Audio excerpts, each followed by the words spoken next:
O ministro da Economia, Paulo Guedes, fez um discurso impactante durante sua participação em um debate no evento Moderniza Brasil, Ambiente de Negócios, na Fiesp, em São Paulo.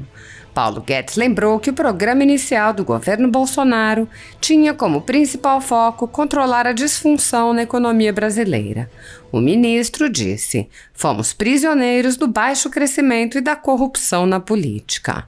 O ministro explicou que o excesso de intervenção estatal é destrutivo para a economia e que o governo tenta dar uma guinada no país para promover o crescimento e o desenvolvimento.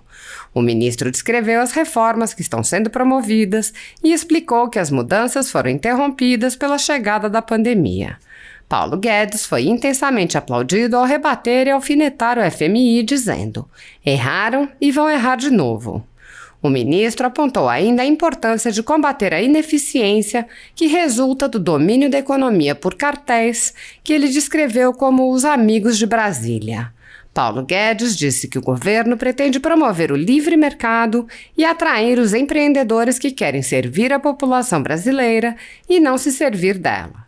Ao mencionar os cartéis que exploram a população, o ministro lembrou: "São os 200 milhões de trouxas explorados por meia dúzia de cartéis em cada setor."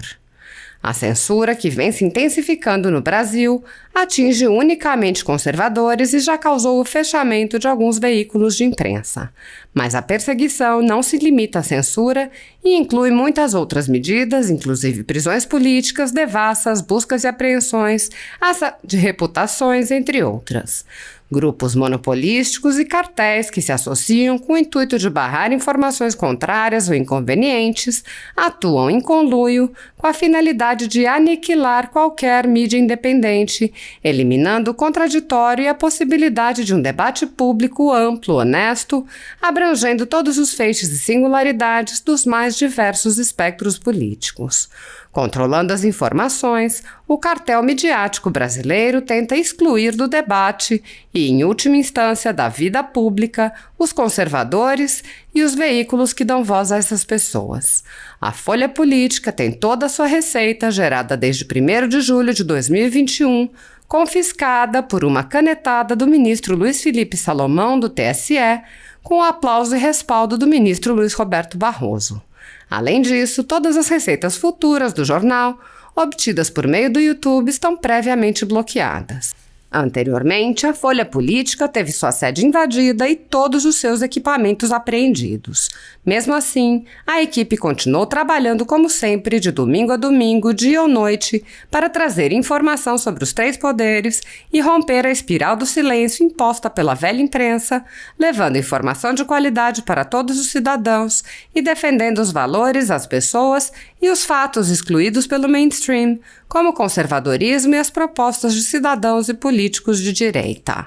Se você apoia o trabalho da Folha Política e pode ajudar a evitar que o jornal seja fechado, doe por meio do Pix, cujo QR Code está visível na tela, ou por meio do código ajude@folhapolitica.org. Caso não utilize Pix, há a opção de transferência bancária para a conta da empresa Raposo Fernandes, disponível na descrição deste vídeo e no comentário fixado no topo. A Folha Política atua quebrando barreiras do monopólio da informação há quase 10 anos e, com sua ajuda, poderá se manter firme e continuar a exercer o seu trabalho. Pix ajude@folhapolitica.org. Assista. O programa inicial era exatamente controlar o principal foco de disfunções da economia brasileira nos últimos 40 anos. Durante 40 anos você teve todos os sintomas de falta de funcionalidade das finanças públicas. Nós fomos para 2 surtos de hiperinflação, juros muito altos, inflação muito alta, aumento de impostos e, finalmente, fomos prisioneiros do baixo crescimento e da corrupção na política. São sintomas clássicos, você não precisa inventar nada. Percorra a literatura existente e você vai ver que há o caminho da prosperidade e há o caminho da miséria.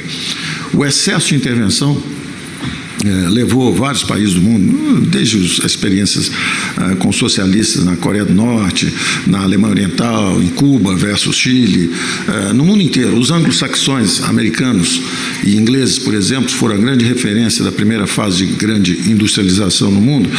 E, do outro lado, você vê agora 3,7 bilhões de eurasianos saindo da miséria quando mergulharam nos fluxos globais de capitalismo. Então você vê a China saindo da miséria, a Indonésia saindo da miséria, o Vietnã saindo da miséria, a Rússia saindo da miséria, e o Ocidente em transe. Quer dizer, o Brexit, o Macron ganhando na França, o Trump nos Estados Unidos, e o discurso sempre de o quê? De vitimização do Ocidente. Então não há dúvida que há um caminho institucional para dar certo. E nós, no Brasil, queremos justamente dar essa guinada. É um esforço muito difícil. No primeiro ano, você fala, o foco nas finanças públicas, exatamente para não ter esses grandes sintomas. A reforma da Previdência acabou com os privilégios e controlou essa dinâmica explosiva. A segunda maior despesa, 400 bilhões por ano, era os juros. Nós mudamos a dose de política monetária e fiscal e vendemos 240 bilhões de subsidiários estatais, desalavancamos bancos públicos em 250 bilhões também, isso dá meio trilhão para derrubar a dívida PIB, reduzimos juros, economizamos 100 bilhões por ano também em juros. 100 bilhões em previdência, 100 bilhões em juros por ano. Isso em 10 anos é 1 trilhão. Da mesma forma, a terceira grande despesa, que era a despesa de funcionalismo, salários, quando entramos no Covid, você está numa economia de guerra. Na economia de guerra não faz sentido. Você tem estabilidade de emprego, tem um salário maior do que o do setor privado. Está trabalhando em home office. Você ainda vai pedir um aumento de salário? Simplesmente não faz sentido. Seria uma agressão à população brasileira você ficar pedindo aumento de salário no meio de uma economia de guerra. Então, ali também nós economizamos 160 bilhões em 2 anos, nos 3 níveis de governo federal. Não é acidente. 5 mil municípios, você acha que 5 mil prefeitos passaram a ser excelentes gestores da noite para o dia? 26 governadores passaram a ser excelentes gestores? Não. Nós simplesmente desindexamos salários por 1 ano e meio. E aí, de repente, todos os estados, todos os municípios melhoraram as finanças. Então, não há crescimento. Aí vamos para o outro lado da moeda, que é a sua pergunta. Você precisa ter um ambiente estável, macroeconomicamente, para você ter o outro lado, que é justamente florescer o setor privado. Então, o grande problema do Brasil foi o entorpecimento do setor privado. Nós praticamente matamos o crescimento econômico brasileiro. Hoje você tem vários exemplos estatais, a Eletrobras é um ótimo exemplo, hoje atual, porque mais uma vez houve um problema, tem sempre um problema no caminho da desestatização, às vezes é o Supremo, às vezes é o TCU, às vezes é o Congresso, é uma inércia, uma tentativa de se agarrar a um passado que não deu certo. É uma empresa que precisa de 15,5 bilhões de investimento todo ano só para manter a fatia de mercado. E ela não consegue investir mais do que 3,5%. É 20% do valor do que ela precisa. Então ela está condenada à irrelevância no tempo, e o Brasil não consegue crescer, que se crescer vai faltar água. Nós tivemos que torcer, rezar para chover, porque senão ia faltar energia. Então, evidentemente, é um modelo exaurido, ele acabou. O que nós estamos tentando fazer? Nós tivemos 1 ano de governo tentando atirar no controle das despesas, foi a reforma da Previdência, a reforma administrativa, nós mandamos também em novembro, o Pacto Federativo, para controlar justamente, botar os gatilhos fiscais, mandamos em dezembro para o Congresso, e infelizmente nada prosperou, porque chegou o Covid, só passou a da Previdência.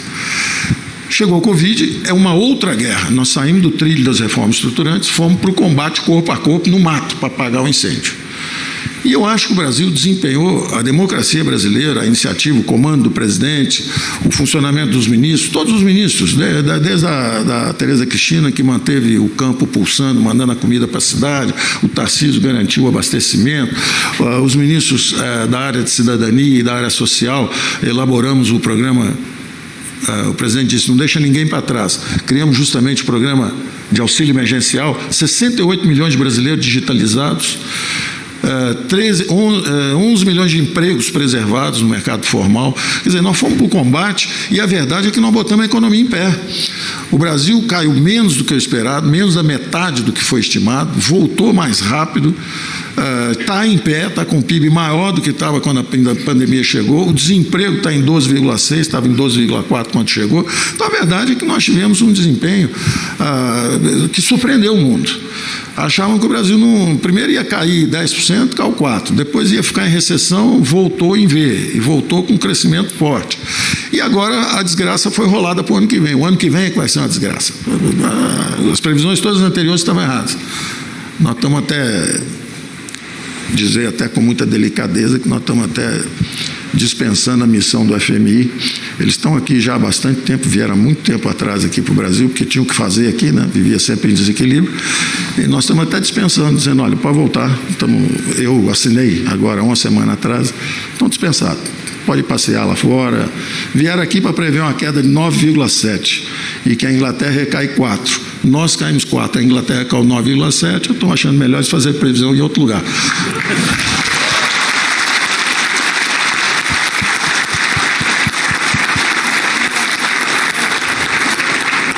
Particularmente, tem um brasileiro, amigo nosso, até se ofereceu para ficar como presidente do Banco Central independente logo no início. Eu falei, só tem bônus se tiver o ônus. Se ficar conosco 2 anos, a gente considera. Se for para ficar 1 mês ou 2 meses e ir embora, não precisa não. É o Ilan, um ótimo brasileiro, boa pessoa, tudo isso. Ontem criticou a gente pesado, então eu estou devolvendo hoje, já que vamos ter um brasileiro, já que vamos ter um brasileiro que conhece bastante o Brasil e critica bem a gente no FMI, não precisamos ter mais aqui dentro. Deixa a turma lá fora, fala mal da gente lá fora, em vez de falar aqui dentro também. Então, nós abrimos agora o panorama. A grande verdade é o seguinte: nós estamos trocando o eixo de crescimento da economia brasileira. Por 30 ou 40 anos foi o setor público, até a exaustão. Uma dívida PIB muito grande, degenerou-se a nossa democracia, né? Escândalos de corrupção, petrolão, mensalão, caixão, nada disso é ficção. Tudo isso aconteceu. Nós vimos isso, nós vimos multa sendo paga, delação premiada, dinheiro para um lado, dinheiro para o outro. Isso não é ficção, isso aconteceu. E isso também não é novidade, a gente sabe, todos os regimes socialistas acabaram assim. Todos eles foram aumentando o dirigismo, foi aumentando a corrupção, foi baixando o crescimento e um dia eles ruíram. O eixo crescimento está sendo mudado e temos aí inclusive o nosso herói do crescimento, que é o Tarcísio. Todos torcemos por ele, porque o que acontece? Nós estamos mudando o marco regulatório. Quando a gente faz uma mudança, por exemplo, do marco regulatório de saneamento, logo depois vem a SEDAI, 20 bilhões de outorga, 30 bilhões de compromisso de investimento, são 50 bilhões, é 6,5 vezes o orçamento que o Marinho tem em recursos hídricos, por exemplo. Nessa linha, ministro. O Tarcísio, quando fizemos agora, e estamos aprovando cabotagem, BR do Mar hoje, BR do Mar, tudo isso é uma fronteira de investimento espetacular para ele. Ele vai possivelmente acabar o nosso governo sem um aeroporto em mãos públicas. Todos os aeroportos serão privados. Vendeu 26 aeroportos, 6 portos, uma ferrovia, tudo isso só esse ano.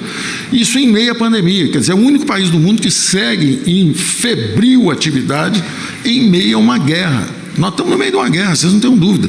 As guerras, como essa pandemia, elas empobrecem a população. Você está vendo a inflação subindo no mundo inteiro, a população mundial empobreceu com esse combate. Agora, nós realmente prevíamos uma dívida PIB de 100%, hoje é 80%, e desbloqueando esse ambiente de negócio, que é o que nós estamos falando aqui, nós construímos junto com o setor privado, não só esse índice de competitividade global, mas também um índice nosso, a nossa mandala com o setor privado desde o início do governo. Nós construímos uma mandala que mostra que 1 trilhão e 500 bilhões são perdidos todo ano com ineficiência regulatória, com logística ineficiente, com custo de transporte muito alto. Então, o nosso ministro Tarcísio na verdade, é o nosso libertador. O é o cara que está trazendo os investimentos para se aproveitar desse novo ambiente de negócio. Eu queria mencionar rapidamente a cabotagem, porque esse é um exemplo extraordinário. Nós queremos ter acesso ao OCDE. Uma das condições que a OCDE coloca, justamente para nós escalarmos nesse índice de competitividade, é a capacidade de maior competição no transporte de cabotagem. Hoje, o que acontece? Você tira o minério em Minas Gerais, leva para o sul, vira aço, volta para o Porto de Santos, né, e sobe para o Nordeste.